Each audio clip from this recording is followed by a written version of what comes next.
My house is super monochromatic, and yet I decided to wear a gray shirt while sitting on my gray couch. I have no idea why, but that's what I'm doing. Hi, it's Ashley from Sweet Dreams Bake Shop, and welcome to today's video. If you're new here, I make baking business tips. I also do several baking tutorials, and I always upload daily. So thank you for joining me today for today's video. And I am filming in a new spot today. Let me know down in the comments what you think. Do you like the more cozy, relaxed feeling, or do you prefer me sitting in my kitchen? So in today's video, I'm going to be talking about the signs that you are ready to start your own at-home baking business. So let's get into it.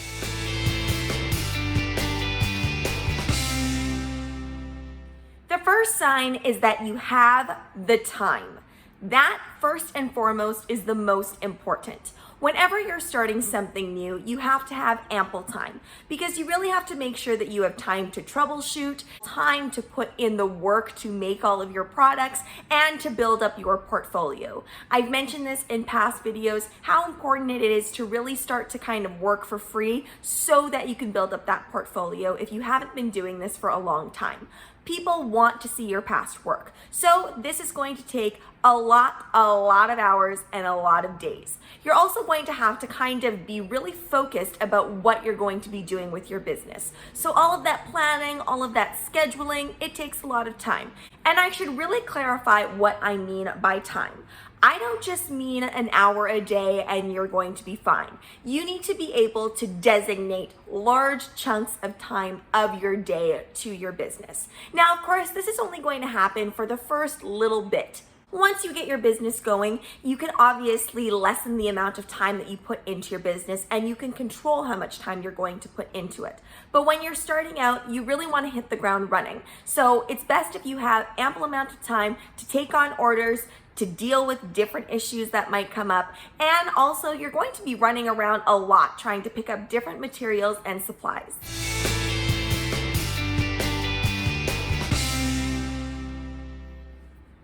That leads me to the next sign that you're ready. You have enough materials and supplies to get started. So of course, when you're starting a baking business, let's say you're primarily going to be making cakes. I will say that because cakes generally do have a standard that you can follow, you want to make sure that you have at least a 6-inch, 8-inch, and 10-inch cake pan, and make sure that you have multiples of those. As you get your orders going, it is going to be really difficult to function on one size of pan each. Trust me, I've tried to do that and I wasted so much time. It is so much better to invest the $30 to $50 or however much you're spending on your cake pans and just buy the double. That way you're going to be able to be a lot more efficient, and efficiency is key, like I mentioned in point 1. Now, I've mentioned this before as well, you don't need to have everything ready to go all at once, but you should have a sufficient amount of supplies and materials that you can function for a little while. And if you need to pick up little things here and there that are very specific to the cake orders, then that is fine. Now, let's say you're focusing more on cookies for your baking business. This one's a little bit trickier because it's hard to really get a number of cookie cutters that's going to work for every order. I will say though that having baby shower cookie cutters, circle cookie cutters are really important. Hearts, those type of things. But for the most part, I find that people tend to order the cookies that they see on your portfolio or they see elsewhere. It really is hard to make sure that you've got the right cookie cutters before you begin.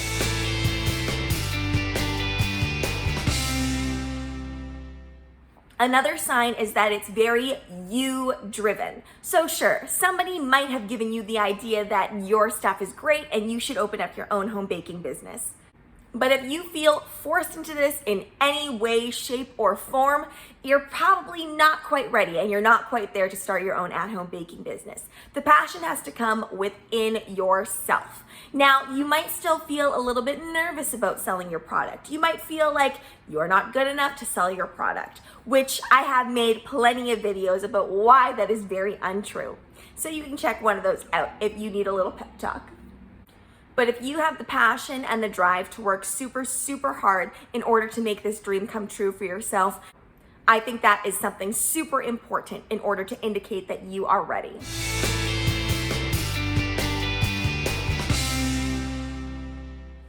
Another sign that you're ready is that you're able to take criticism. And I think that some people sometimes associate the word criticism or critique with something negative, but that is not always the case. Being able to take critique means that you're able to make changes and that you're able to adapt anything that might not be working or that other customers or people that you know are finding that they don't like about your work. This also links in with being super flexible. You need to have the flexibility to be able to change, to be able to switch up your practices, because let's face it, the first few times that you go through this, your practices are not going to be perfect. Even my practices were not perfect for years and years. There's still things now that I could do better, but it's all about making sure that you're okay with continually learning different things all the time.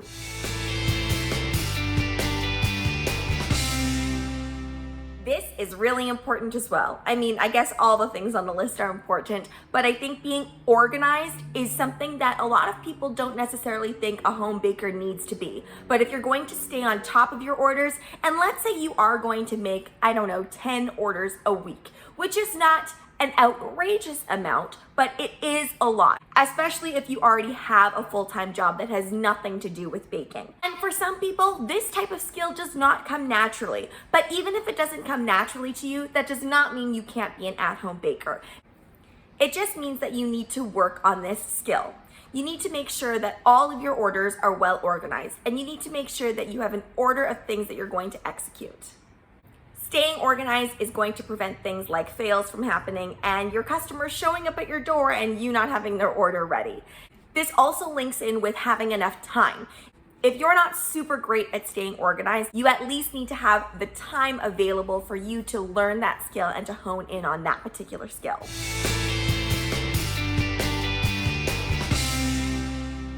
The next thing is you want to make sure that you actually have recipes that you're going to be using. Now, I know there is a little bit of a debate going on in the baking world that you shouldn't use boxed cake mixes and that you should bake everything from scratch and use only your own original recipes. Now, I think there's many sides of this, and I think I'm going to make a separate video on this. But whatever you choose to do, you should be ready to make sure that you know what you're going to use every time. Consistency is key, especially when you're just starting out. Now, because you're just starting out, you do have some flexibility and some wiggle room to try out different methods of making your cakes and cookies and whatever else things you are going to be making. But if you get a repeat customer, it is super important for you to stick to whatever it is that you did in the first place. So try not to try out too many different things. But the point is, if you've got your recipes nailed down or whatever it is that you're going to be using nailed down, that is a good sign that you are ready to start embarking on your baking business.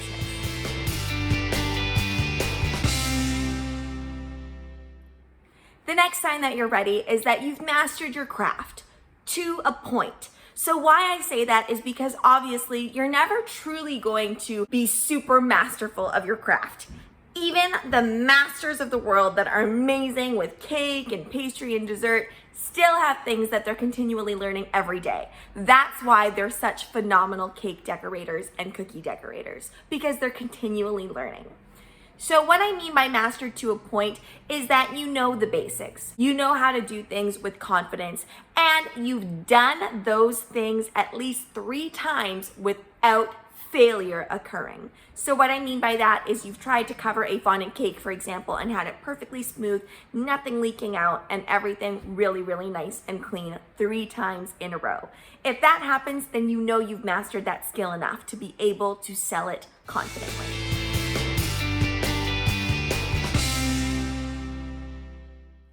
And the final thing that I admit I really overlooked as an at-home baker when I was first starting out. You have the space to work as an at-home baker. Now, all I mean by that is that you've made sure that everything is all good for your working space. And I've said this before, if you live by yourself, it's not an issue whatsoever. But if you live with other people and you have a small space and you literally can't function with your at-home baking business and regular life, you're probably not quite ready to start your own at-home baking business. Of course, this doesn't mean that smaller kitchens and smaller spaces can't work. It just might be really tricky for you. And you need to make sure that you're not infiltrating on your actual life. and sacrificing for your at-home baking business. Thanks so much for watching, guys. Don't forget to like, share, and subscribe so you can be part of the Sweetie fam. Right now, I'm uploading daily, so make sure you hit that notification bell so you know when I upload. Also, be sure to comment, request, or ask a question. I love hearing from you guys. Bye!